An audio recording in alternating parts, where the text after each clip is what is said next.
Hello, I'm Stan Hall. Welcome to this edition of the Gwinnett Sports Commission's Get in the Game. If you're like me, you love football. Who doesn't? But if you're also like me, sometimes the elements can be a bit uncomfortable. Have you ever thought if they could just move it indoors to an arena setting? Wouldn't that be great? Well, by now you know that they did, and it's called the Arena Football League. And not only do we have a team in the league, we have a very good one. Our spotlight today is on the Gwinnett's team, the Georgia Force. And our guest today is the general manager of the Georgia Force, Chris Henley. Chris, welcome to the show and thanks for being with us. Thanks for having me. Let's just start our show off today and educate some folks who might be watching who aren't familiar with the Arena Football League and talk a little bit about the history. Tell us what we can learn from the history of the AFL. Well, this is actually our 25th season. We're the second longest running professional football league in the United States, obviously behind the NFL. Mm-hmm.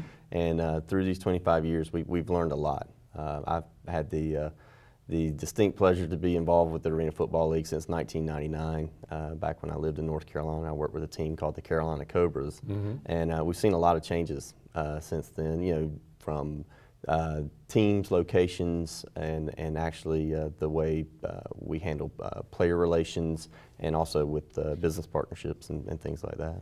And I think that's important to know because most people, until the Georgia Force came to our area, we probably weren't familiar with the Arena Football Mm-hmm. League, but the fact that it has been around 25 years certainly gives it credibility that we weren't aware that was there. So exactly, 25 years ago, the concept of the game actually came to our founder, Jim Foster. He actually was at an indoor soccer game and got to thinking, you know what, this could work for football too. Absolutely. So he actually sketched it out on the back of an envelope, and we have that in our corporate offices well, it's now in Chicago. Chicago. Yeah. Okay. So. Well, let's talk about not only the history of the league, but the history of the team that we're concerned about here in Gwinnett, the Georgia Force. Tell us a little bit about the origination of that team. Well, the Georgia Force has its roots in Gwinnett County. Mm-hmm. Believe it or not, even though the first season that we played back in 2002 was at Phillips Arena, the original owner of the Georgia Force was Virgil Williams, who is one of Gwinnett's own and a proud supporter of Gwinnett County. And his whole vision was to bring the Nashville Cats, this team that was playing in Nashville. He acquired the team and wanted to bring it to Gwinnett. Well, the Arena Gwinnett Center, the completion date hadn't come around yet, so he kicked off the first season down at Phillips Arena. Right. And then the very next season he brought it up to Gwinnett. And from that point on, we played a few seasons at Gwinnett, and then actually the team was purchased by Arthur Blank, the owner of the Atlanta Falcons, and he brought the team back down to Phillips Arena and played a couple seasons there. And then I think he kind of quickly realized that the main support for this team is in Gwinnett. Yeah. So he brought it back up to Gwinnett County, and it's where the team's been ever since. So the genesis for the Georgia Force team actually is the team that was in Nashville prior to being moved here, and it's been the Force ever since then. And it was a very successful franchise in Nashville. They actually had gone to, I think, 2 out of the last 3 years that they were in existence, they went to the Arena Bowl. Yeah. Chris, let's talk a little bit about, and I don't know the answer to this, but is there any affiliation between the NFL, the league that most of us are most familiar with, and the Arena Football League? Is there a relationship exists there? There's a relationship, but not anything in official or on paper. Not a business relationship. Not an ownership type situation. However, there's several owners within the Arena Football League that have NFL backgrounds. In Philadelphia, Ron Jaworski, who was a quarterback for the Philadelphia Eagles, is one of the primary owners in Philadelphia. In Pittsburgh, the Pittsburgh Power, one of their primary owners is Lynn Swann, who played with the Pittsburgh Steelers. So there are several teams out there that still have a tie-ins with some NFL tie-ins from the standpoint that even Tampa Bay, their team president is Derek Brooks, who played with the Tampa Bay Bucks for quite a few years. So there's a lot of cross-pollination that takes place between people who are involved in the NFL and now with the Arena Football League too. So. Right, and then one of our most famous alumni from the Arena Football League is Kurt Warner. Absolutely. Super Bowl MVP. Kurt played for the team Iowa Barnstormers, and he was quarterback there, very successful. But in his off season, he's come a long way from bagging groceries in the off season to doing Super Bowl MVP. Probably a potential Hall of Famer now. Yeah. So Chris, let's back up a little bit. And I meant to ask you this when we were talking about just sort of the history of the Georgia Force. Not only have you guys been successful in Gwinnett, But you've approached that the big game the arena has, the Arena Bowl. Has the Force actually been in that game on one occasion? Yeah, we have. We actually played in the Arena Bowl a few years ago, actually against Cleveland, who's actually becoming one of our better rivalries outside of the Southern Division, where we have quite a few solid rivalries with the Orlando Predators and the New Orleans Voodoo. And I think the New Orleans carries over a little bit from the Atlanta Falcons and the Saints rivalry that they have there. But we've got a healthy rivalry with both those teams. But so you guys, in a short time, you've touched on the big game already since you've been in Gwinnett. Yeah, so. yeah, we have. Let's talk about the teams. You mentioned the Voodoo there. How many teams are in the AFL? There are actually 17 teams in the league, and we are in the Southern Division, which is pretty much recognized as the most difficult division in the league. Orlando Predators have had many years of success, very, very tough team. Tampa Bay Storm, same thing. New Orleans Voodoo, they're a relatively new team like ourselves, but they've been very competitive over the years, and now we've got a newcomer into the league, the Jacksonville Sharks, who last year actually won the Arena Bowl. So within the league itself, we've got teams that stretch from the southeast all the way out to the west coast with San Jose, and up into Washington with Spokane. So you've got broad exposure across the nation, really, with the AFL. Yeah, you're looking at teams in Chicago, Kansas City, Texas. So it spreads all the way across the United States. Just like any other league, is there sort of a preseason favorite out there that people are talking about? We hope it's the Georgia Force, obviously, but is there teams that other folks are talking about? Well, we feel that we probably are the favorites, at least in the Southern Division. Good. Some things have shaped up for us this year. Our head coach, Dean Kokinos, he goes in there every season with the goal of the Arena Bowl, and that's something he truly believes in, and that's his goal. And in the Southern Division, two of the better quarterbacks in the league. Last year, Aaron Garcia was with Jacksonville and led them to Arena Bowl championship. And Aaron had been in the league about 17 years, and this was his first Arena Bowl championship. He's actually moved over to San Antonio, and the quarterback, Nick Hill with Orlando Predators, has actually been signed by the Green Bay Packers. Oh, wow. The other thing that I think we need to talk about, Chris, a little bit is, again, trying to make people more aware of what this league is all about. I think the common comparison that's made with the Georgia Force, and I'm talking about in Gwinnett County here. Of course, we have the Gwinnett Braves, we have the Gwinnett Gladiators. Right. The Gwinnett Braves are affiliated with the Atlanta Braves. The Gladiators are affiliated with a couple of NHL teams. But the Arena Football League, I mean, it is what it is. This is not the semi-pro league. This is a professional league. This is a professional league, and a lot of the players that we have within the league, their talent is definitely suited more towards arena football, which we play on a little smaller field. We play with 8 men on the field. It's a faster game, and so the quarterbacking from the outdoor game coming into the indoor game doesn't always translate or transfer very readily. But from our indoor game going outdoor, it makes the outdoor game slow down a little bit, and that's one of the things Kurt Warner's he claims his success in the NFL is directly from the Arena Football League, because you have to make reads so fast in our league. When you go to outdoor, you got a little more time. So he literally said, it felt like the game slowed down for him a little absolutely. Bit. Well, let's talk about those differences. But and again, me being a Southern boy like I am, I'm very familiar with the NFL and the rules that go with all that. But the rules are vastly different as far as the Arena Football League. Let's talk about some of the major differences. There are a few rule change differences. There's still 10 yards for a first down, 6 points for a touchdown, a point, extra points, 1 point, field goal still 3, things like that. But the primary difference is, instead of a 100-yard field, we play on a 50-yard field, and that's one of the main reasons we could bring the game indoors. And if you'll come to a game, you'll notice we have nets up in the end zone that most kickers can kick it more than 50 yards, so we have to have those up, and so we call them rebound nets, and they're live. They're part of the field of play. So when the ball hits the net outside of the field goal post, it's a live ball, so it can be returned by anyone.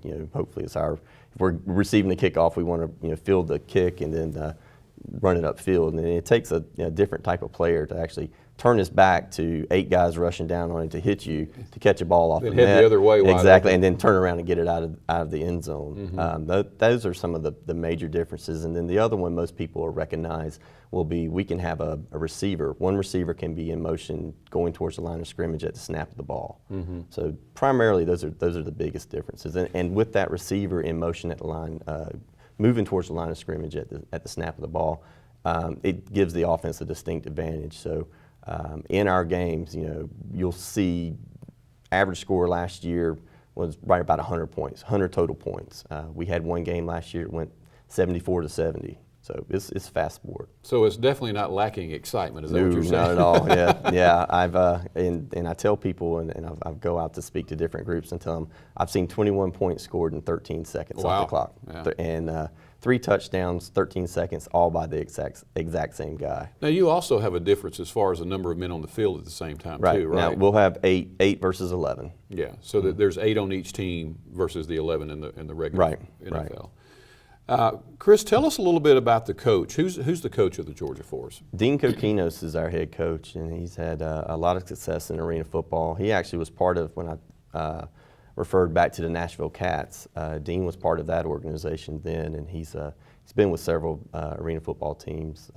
And this team, when it actually came back into Gwinnett, Dean came over, and he actually has an AF2 championship under his belt, and been very successful at what he does. Players love him; they love to play for him. He's aggressive, and that's the type of coach that we want for our team. Chris, we're going to take a short break. When we come back, let's break down the team a little bit and talk about some players to be watched this year, I should say. Absolutely. We're talking today with Chris Henley of the Georgia Force. Stay with us. We'll be right back after these messages.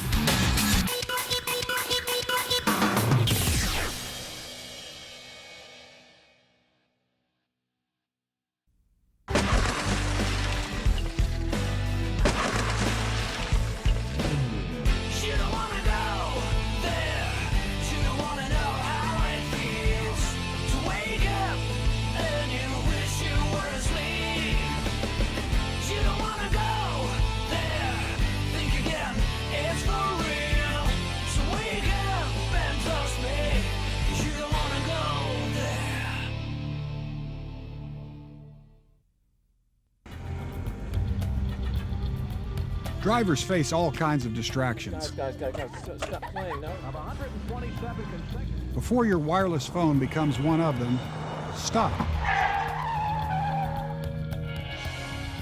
Drive safely. Keep your phone in easy reach and dial sensibly. In bad weather or traffic, call later and use a hands-free device. Remember, with wireless, safety is your call.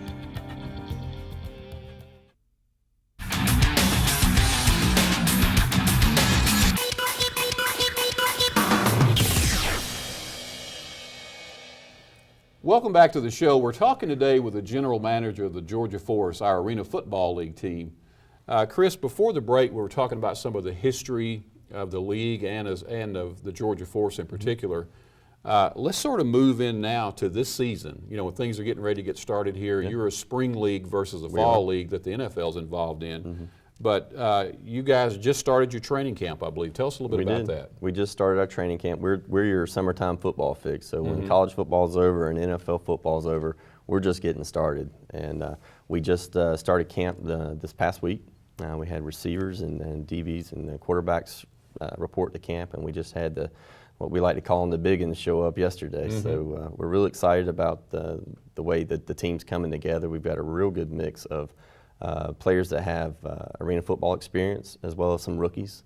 And in this league, you're always looking for new talent. And you know, on paper, these guys look fantastic. You know, I'm really excited. I think we really addressed the needs we had. You know, especially offense and defensive line. You always are looking for you know, guys that can block and pass rush, and that's key to success in this league. Now, do you have a draft similar to what the NFL would have as far as particularly players coming out of college? No, we don't. What we actually have is the league actually assigns players, and basically there's a lot of you know, recruiting that goes on. This is a little bit like college from that standpoint, and our head coach Dean Kokinos is he's had a lot of success, and he also you know, understands the players and the talent he goes after. He wants to see guys that have some sort of NFL experience. So all of our players have been either in an NFL camp or invited to you know, combines and things like that. And the majority of our guys, they end up going back, and their coaches there will say, hey, you need to work a little bit on this or work on a little bit of that. And the only way you can do that is actually playing games. And we're the league to do that. Now, is there, I want to talk about the season a little bit, but are there pre-games in your league like the NFL has? Like a preseason? Yeah. No, we don't do it. We don't do any preseason games. We may do a scrimmage here or there with Yeah. another team or something like that, just to kind of practice. But primarily, you're going against your own guys. So by the time the season rolls around, they're ready to hit somebody other than their fellow players. Well, let's talk about the first game of the season. When is it, and who is it with? We start March 12th. It's Monday Night Football. It's back Yeah. in Georgia, and we play the Cleveland Gladiators, who we actually played in the playoffs last season. And you mentioned there's a little bit of a rivalry there. There is a going on little bit of anyway. rivalry. We seem to keep butting heads with these guys, and they're always great games. We played them once last season up in Cleveland and lost a very close game. And then last season, in the first round of the playoffs, we had to go back up to Cleveland. We beat them in Cleveland and came back home. And then very next week, we had to go play Jacksonville. So this first game, getting a shot at Cleveland is going to be a great game It's a for good the motivator fans. to get It's a great one. You know, fans, there's that rivalry for both teams, so it'll be an exciting game. Chris, in professional sports or college sports or whatever, the TV aspect of it is very important. I think not only in the revenue aspect of it, but getting that message out to the public about your team. Now, you guys have a TV contract, I believe. We do. This season, the league itself understands the exposure. Even though we've been 25 years, been around for 25 years, people are still getting to know the Arena Football League and the excitement and the type of talent that we actually have. We have a deal right now where we'll be televised in 10 of our 18 games. Wow. So we'll have one game that's on the NFL Network on the road. It's actually the second week of the season against Tampa Bay. Okay. And then we'll have 5 home games televised and then 4 road games. So a total of 10 games, and those games will be on either Comcast Sports or the substation WSB 2.2. Yeah, and I think that, and we'll tell about the website before we close out today, but they can go to the website and find exact channels, I'm sure, to find where the games will be broadcast. Let's talk about our players a little bit. Who are the key players you see in the mix this year? Really, it comes down to our veterans. We've actually got our starting quarterback. He's back from the end of the season last year, Darnell Kennedy. Very talented. He's got a little bit of a Mike Vick, Cam Newton flair to him. He can run, which in this league, it opens up a lot of options and possibilities, but he's got a fantastic arm.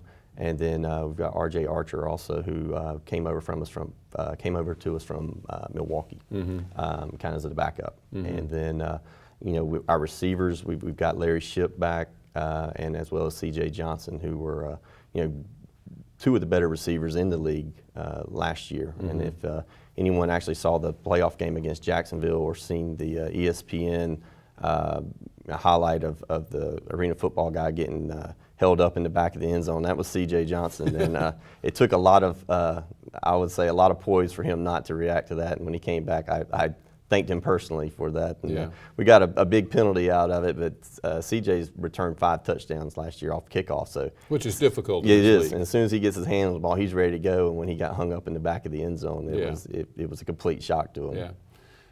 Let's talk about some special events, Chris. I know that it's important to get the message out too about special events you're having during the season. Obviously, the first game of the season is a big night. It is a big night. So tell us about some of the special events you have this year. Well, kind of going back to the opening night, we're very excited to be playing on Monday night in Gwinnett, and that opening night's March 12th. Game starts at 7:30.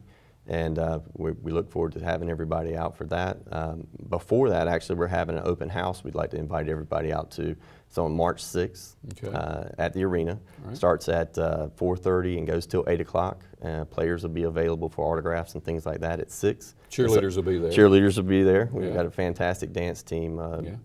Joie, our cheerleading director, does an amazing job. Yeah. And so we're excited about that. And if people want to come out and meet the team, we'd love to have them out and see some seats that we have available still.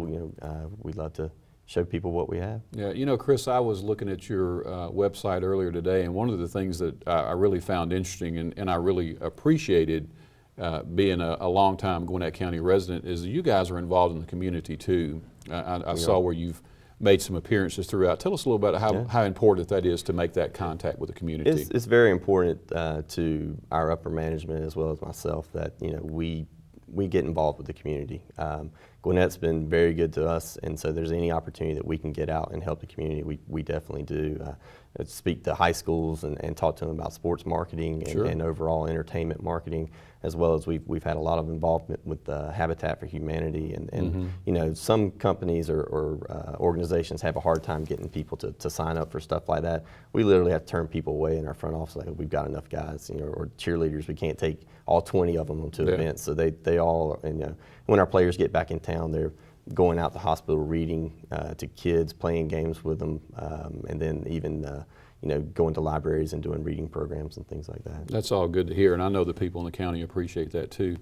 So we're getting the season kicked off. This thing is going to end at the Arena Bowl, and when will that be, and where will it be? It's actually August 10th, which is my birthday in All right. New Orleans, so I'm trying to talk Coach into giving me a real good birthday present for having us at the Arena Bowl, but it's down in New Orleans where we've hosted the Arena Bowl there once before, and it used to be the team with the higher ranking actually hosts the Arena Bowl, but it's so hard to get that turnaround done coming off of one game coming into another one that the neutral site is very appealing to most teams. So we decided to go with that this season, and New Orleans is a great place, and we look forward to being there August 10th. And this is the helmet we want to be there, right? Yeah, exactly. Absolutely right.